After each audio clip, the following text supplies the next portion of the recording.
আজকে 7ই সেপ্টেম্বর কবি সুনীল গঙ্গোপাধ্যায়ের জন্মদিন। তারই লেখা আমাদের সকলের প্রিয় কবিতা কেউ কথা রাখেনি।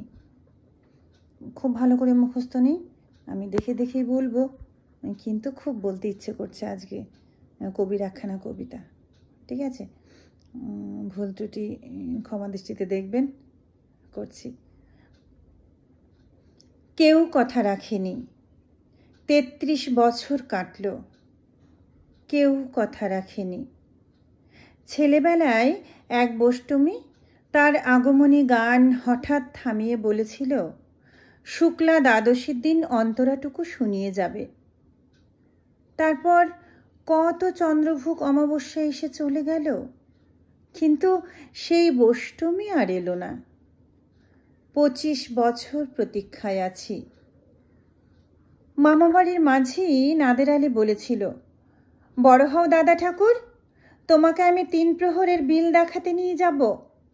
সেখানে পদ্মফুলের মাথায় সাপ আর ভ্রমর খেলা করে। নাদের আলী, আমি আর কত বড় হব? আমার মাথা এই ঘরের ছাদ ফুঁড়ে আকাশ স্পর্শ করলে তারপর তুমি আমায় 3 প্রহরের বিল দেখাবে? একটাও রয়্যালগুলি কিনতে পারিনি কখনো। লাঠি লজেন্স দেখিয়ে দেখিয়ে চুষেছে লস্কর বাড়ির ছেলেরা। ভিখারির মতন চৌধুরীদের গেটে দাঁড়িয়ে দেখেছি ভেতরের রাস উৎসব। অবিরল রঙের ধারার মধ্যে সুবর্ণ কঙ্কন পরা ফর্সা রমণীরা কত রকম আমোদে হেসেছে। আমার দিকে তারা ফিরেও তাকায়নি।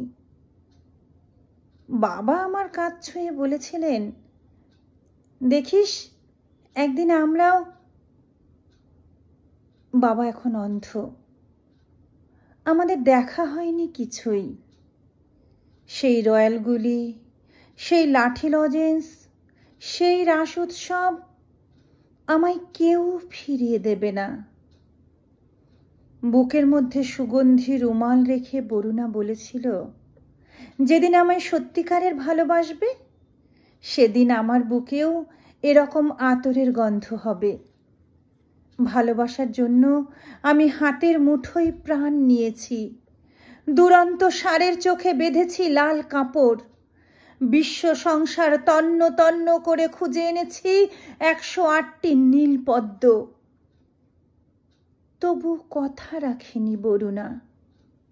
এখন তার বুকে শুধুই মাংসের গন্ধ। এখনো সে যে কোনো নারী।